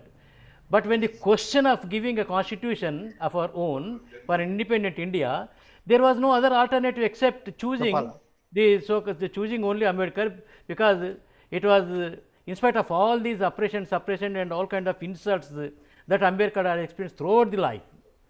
But however, when we come up to the writing of the fundamental law, the basic law of the land, the people, all those northern, southern, Brahmin and all the people doesn't have any alternative at all, except compelling them to choose Dr. Ambedkar as a drafting committee chairman, and activist in preparing of draft for the constitution, and also chairman of the fundamental rights. So the contribution as I was looking at the contribution of Dr. Ambedkar in giving up a brilliant constitution to this country, which will be going last long. But insofar as the Buddhism is concerned, this I could not actually pay a lot of attention about the causes, the factors that are actually contributed in embracing Buddhism. But my friend Swami was explaining as what are the conditions in which the only alternative in against the Hinduism is only Buddhism, and all the other religions that are Christianity or Islam or Zoroastrianism or Sikhism or any other systems were not suitable, where in all these cases what I found is that it all associated with either directly or indirectly with gods or goddesses. But Buddha never told that he is a god or goddess, he is human being.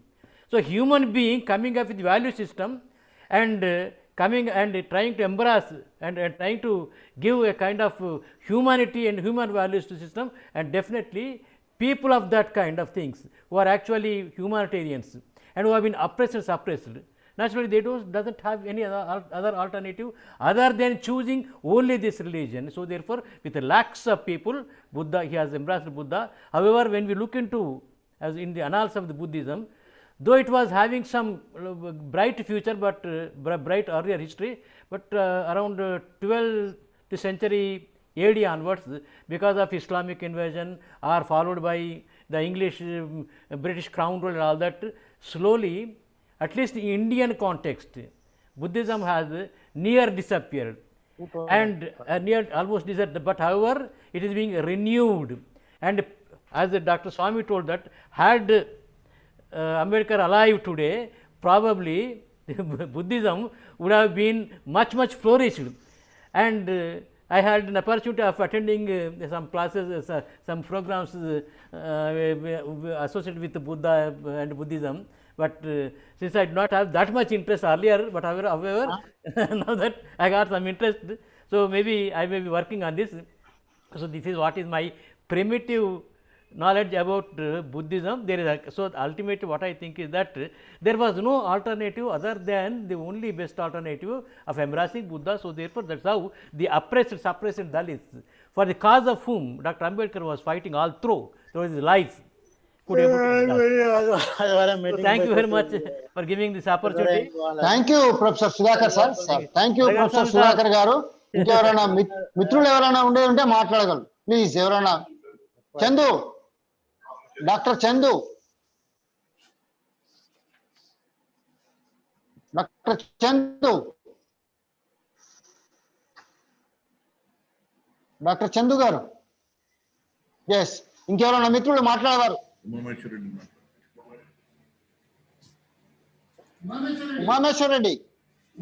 Umameshwara Reddy గారు, మనోజ్ రెడ్డి గారు.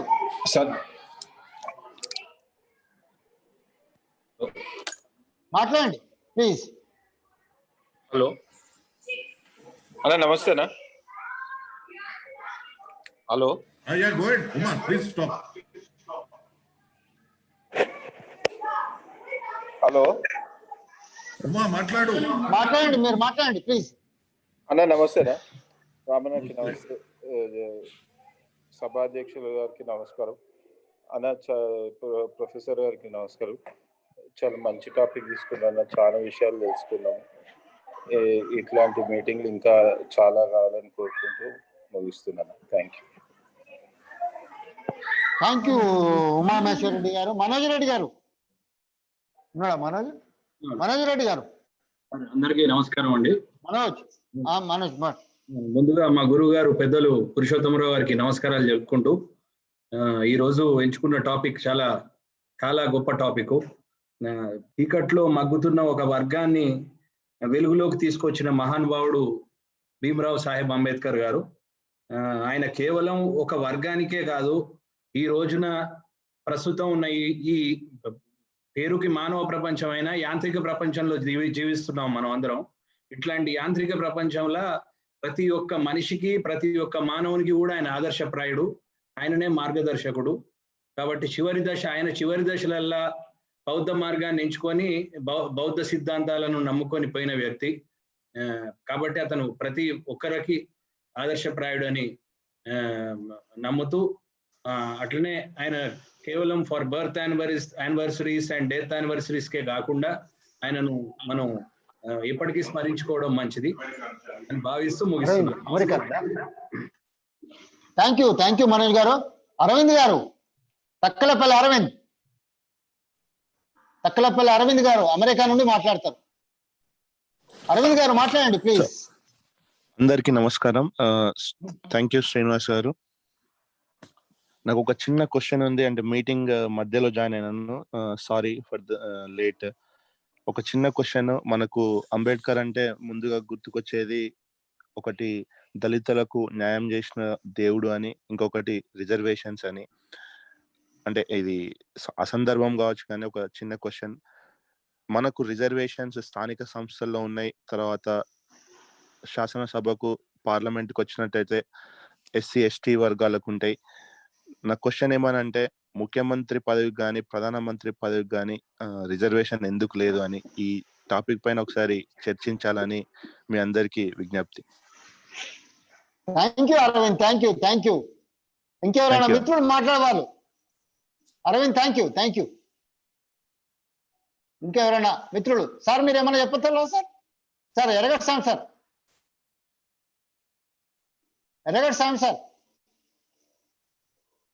Sir ఏమైనా మాట్లాడతారా మీరు? ఎరగట్ సాంగ్ sir unmute చేసుకోవాలి sir. Unmute చేసుకోండి. Hello sir మాట్లాడండి sir. Is it audible? Sir వినబడుతుందా సార్? వినబడుతుంది. ఓకే. మరోసారి రామ్ గారికి, శ్రీనివాస్ గారికి కృతజ్ఞతలు. స్పందించినటువంటి మిత్రులు, పెద్దలు, వారికి కూడా ధన్యవాదాలు. అరవింద్ ఒక మంచి మనకు ఒక టాపిక్ ఇచ్చిండు అన్నమాట. ఇప్పుడు ఏంటి రిజర్వేషన్ అనేటువంటిది. ప్రస్తుత పరిస్థితులలో ఇప్పుడు రిజర్వేషన్ కింద వచ్చినటువంటి వాడికి మాట్లాడే అవకాశాలు లేవు. ఇప్పుడు మంత్రులకే అవకాశం లేదు, ముఖ్యమంత్రులు అనేటువంటిది. అంటే ఇప్పుడు నేను అనేది ఏంటంటే, ఈ జనాభా ప్రాతిపదికన ఇప్పుడు డాక్టర్ బిఆర్ అంబేద్కర్ రిజర్వేషన్స్ పెట్టాడు అనేటువంటి తీసుకుంటే, రిజర్వేషన్స్ ఒక 10 సంవత్సరాల కోసం అన్నాడు ఆయన. అంబేద్కర్ ఆశించినట్టుగా భారతదేశంలో ఆ 10 సంవత్సరాల కాలంలో విద్య, ఉద్యోగ రంగాలలో తూచా తప్పకుండా 100% కనుక అవి అమలు పరచబడినట్లయితే రిజర్వేషన్స్ ఇప్పటి వరకు అవసరం లేదు, ఇప్పటికి కూడా అవసరం లేదు. ఇప్పటికి కూడా చెప్తున్నాం, అంబేద్కర్ గారు అప్పుడు 10 సంవత్సరాల వరకు మీరు రిజర్వేషన్ ఇస్తే సరిపోతుంది, మా వాళ్ళు బాగుపడతారని చెప్పడం జరిగింది. ఇప్పటి నుండి 2020 నుండి 2030 వరకు ఈ 10 సంవత్సరాల కాలంలో రిజర్వేషన్లు 100% పబ్లిక్ సెక్టర్ లో అమలు పరచాలి. భారతదేశానికి వచ్చేసరికి పబ్లిక్ సెక్టర్ లో ఎన్ని ఉన్నాయి ఉద్యోగాలు? ఇప్పుడు పబ్లిక్ సెక్టర్ లో అమ్మేస్తుంది sir. All the public sectors are being sold. Public sector లేవు. ఇప్పుడు ఈ రోజు నేను ఒక స్టడీ సర్కిల్ డైరెక్టర్ చేస్తున్నానండి. ఇప్పుడు బీటెక్, ఎంటెక్, పిహెచ్డీలు చేసినాడు కానిస్టేబుల్ ఉద్యోగం చేస్తున్నాడు. ఇప్పుడు అదే కనుక తీసుకున్నట్టయితే, ఇప్పుడు ఒక రాజకీయ నాయకుడు ఉన్నాడు అనుకోదు, ఎవరైనా రాజకీయ నాయకుడు ఉంటే దయచేసి నన్ను తప్పుగా భావించవద్దు. ఇప్పుడు యూనివర్సిటీలో ఒక 25-30 సంవత్సరాలు పనిచేసినా కూడా మేము ఇంకా హౌసింగ్ లోన్లు కడతాను, కార్ లోన్లు కడుతున్నాం రిటైర్ అయినాక కూడా. ఇప్పుడు మా దగ్గర చదువుకున్నటువంటి వాడు కూడా వార్డు మెంబరో, ఈ రోజు ఇప్పుడు ప్రస్తుతం ఉన్నటువంటి పరిస్థితులలో ఒక కార్పొరేటరో, కౌన్సిలరో అయితే, ఒక జెడ్పీటీసీ, ఎంపీటీసీ అయితే ఇప్పుడు కార్లు ఉన్నాయి, బంగ్లాలు ఉన్నాయి. ఇప్పుడు పరిస్థితులు ఏమిటి అంటే, ప్రజలలో చైతన్యం రావాల్సినటువంటి అవసరం ఉంది, ప్రభుత్వాన్ని ప్రశ్నించవలసినటువంటి అవసరం ఉంది. తాత్కాలికమైనటువంటి ప్రయోజనాల కోసం మనం పనిచేయొద్దు. ఇప్పుడు నా మిత్రులను కూడా కోరేది నేను ఒకటే, అంబేద్కర్ గారు చేసినటువంటి త్యాగం చేయమని చెప్పట్లేదు, అంబేద్కర్ గారు కూడా చెప్పట్లేదు. అన్న కుటుంబం మొత్తం ఆయనకు ఉన్నటువంటి సర్వస్వాన్ని ఈ సమాజ ఉద్ధరణ కోసం దారపోయడం అనేటువంటి జరిగింది. అందులో నువ్వు కొంత చేయి, 10% 20% చెయ్యి. ప్రభుత్వ పాఠశాలలు లేవు, ప్రభుత్వ కళాశాలలు లేవు, ప్రభుత్వ విద్య లేదు. ఇప్పుడు కరోనా వచ్చింది. కరోనాలో ఏముంది? ఇప్పుడు చనిపోయినటువంటి వాడు ఎవరు చనిపోయిండు, ఏ దవాఖానలు ఉన్నాయి ఇక్కడ? భయంగా బతకడం అనేటువంటిది జరుగుతూ ఉంటుంది. రిజర్వేషన్లు అనేటువంటిది అమలు పరచడం లేదు. ఇప్పుడు ఎస్సీ సబ్ ప్లాన్ అని, ఎస్టీ సబ్ ప్లాన్, ప్లాన్లు బాగానే ఉంటున్నాయి, కాయిదాల వరకు చాలా బాగుంటున్నాయి. ఇప్పుడు మా పెద్దలు, మా ఎస్సీ రిప్రజెంటేటివ్స్ ఉన్నారు. ఏ జిల్లా వ్యాప్తంగా కూడా ఒక మండలానికి సంబంధించి ఆ మండలంలో ఉన్నటువంటి ప్రజాప్రతినిధులు ఉంటారు కదా, అందరు బలహీన వర్గాలకు సంబంధించినటువంటి వాళ్ళు ఉంటారు కదా.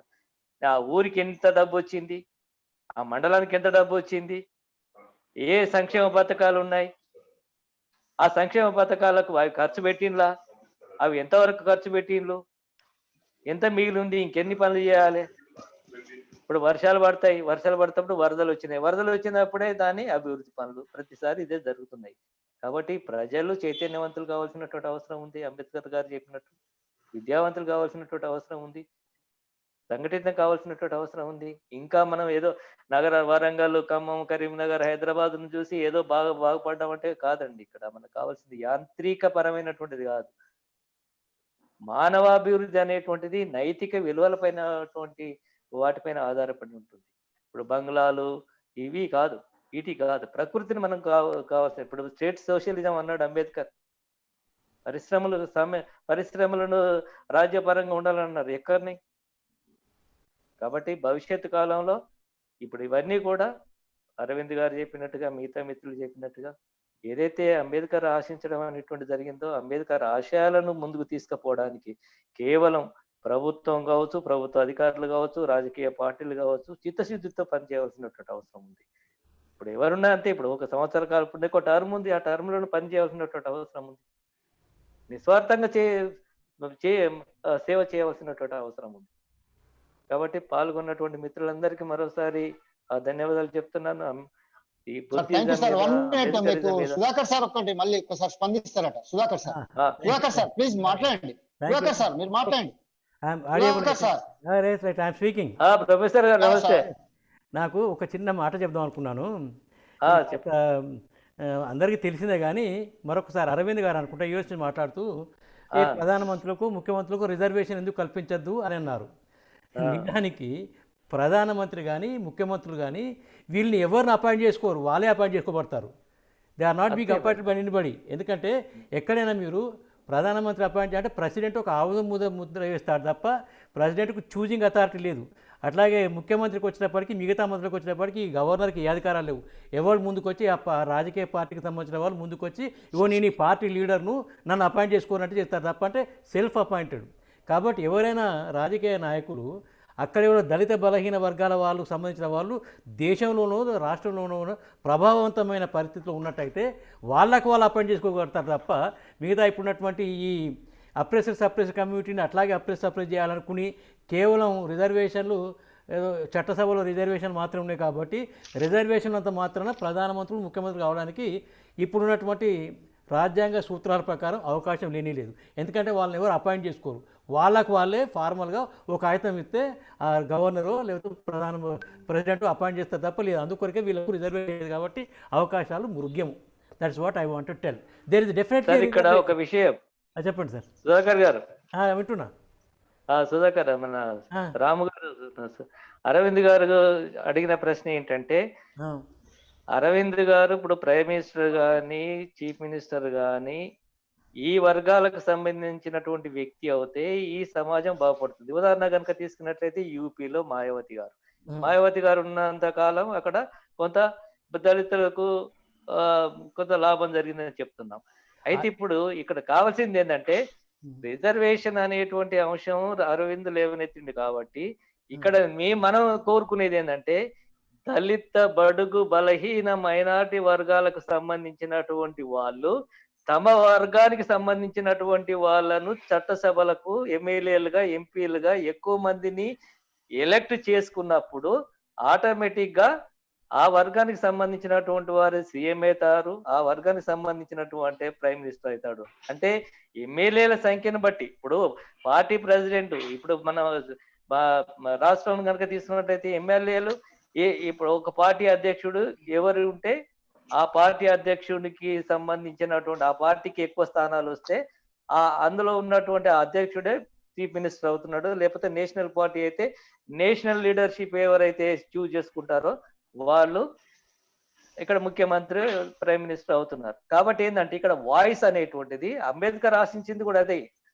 ఇప్పుడు నువ్వు విద్యావంతుడివై, చైతన్యవంతుడివై, సంఘటితమై రాజ్యాధికారాన్ని చేజిక్కించుకోమంటాడు. నువ్వు రాజ్యాధికారాన్ని చేజిక్కించుకున్నప్పుడు మాత్రమే నీకున్నటువంటి సమస్యలన్నీ తీరుతాయంటాడు డాక్టర్ బిఆర్ అంబేద్కర్. అయితే నాకు ఆబ్జెక్ట్ కూడా ఏం చెప్తాడంటే ఆయన ఇక్కడ ఇంకోటి ఏం చెప్తా, ఇదే చెప్తాడు ఆయన, విద్యావంతులు కాండి, చైతన్యవంతులు కాండి, సంఘటితం కాండి, రాజ్యాధికారాన్ని చేజెక్కించుకోమని అంటాడు. ఏమిటంటే రిజర్వేషన్ 15%, 7.5% ఏదో ఉంది. అంతకంటే ఎక్కువ రిజర్వేషన్ అనేది రాజ్యాంగబద్ధమైన హక్కు కాబట్టి ప్రతి పార్టీ ఖచ్చితంగా అంతవరకు ఇవ్వాల్సిన పరిస్థితి. అంతకంటే ఎక్కువ ఇవ్వగలిగినటువంటి చైతన్యము లేదా అప్పర్ కాస్ట్లో ఇది ఉన్నదా ఇప్పుడున్న పరిస్థితుల్లో పట 15% ఎలక్ట్ అయిన వారు లేదు అంటే ఇప్పుడు వాళ్ళే ఉంటున్నారు కదా. అంటే ఇప్పటికి ఏంటంటే ఇట్స్ ఓన్లీ మ్యాటర్. ఇప్పుడు ఒక విధంగా చెప్పాలంటే మీరు కాస్త స్పోర్ట్గా తీసుకోండి, 119 అసెంబ్లీ స్థానాలు ఉన్నటువంటి తెలంగాణ రాష్ట్రం లోపల 38 మంది రెడ్డీసు రెడ్డి వాళ్ళకు ఎలక్షన్. ఇవి అదే చెప్తున్నా సార్, మీరు అదే చెప్తున్నారు. అంటే ఇది ప్రపంచ దేశం మొత్తం ఇదే ఉన్నది అక్కడ మీకు చెప్పే సామాజిక వర్గం.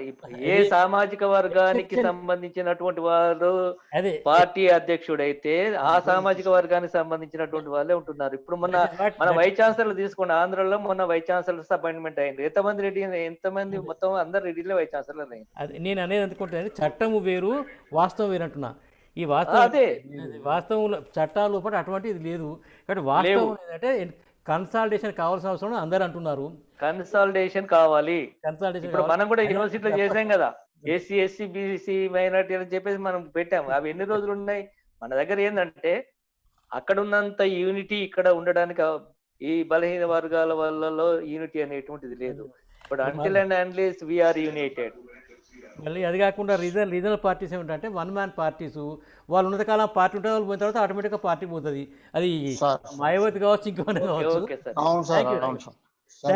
Thank you sir, thank you professor Sudhakar గారు, థ్యాంక్ యూ ప్రొఫెసర్ మధ్యల ఎర్రగట్టు స్వామి గారు.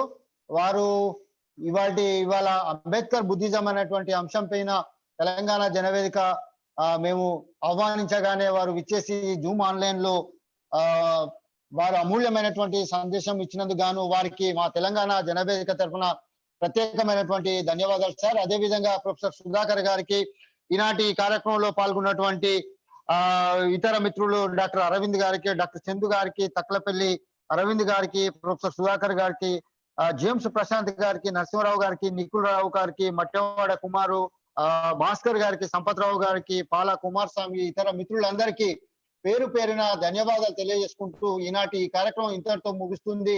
వచ్చే ఆదివారం మరొక టాపిక్ తో మీ అందరికీ కలుసుకుంటామని తెలియజేసుకుంటూ ఈనాటి ఈ కార్యక్రమం ఇంతటితో ముగిస్తుంది. అందరికీ నమస్కారం, సెలవు.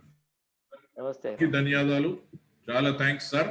Thank you very much. Ram garu, namaste. Thank you for the opportunity. Not at all, sir. Not at all. It was really an enlightenment for us. Thank you so much. Andarki good night. Thank you. Right, sir. Thank you. Good night, sir.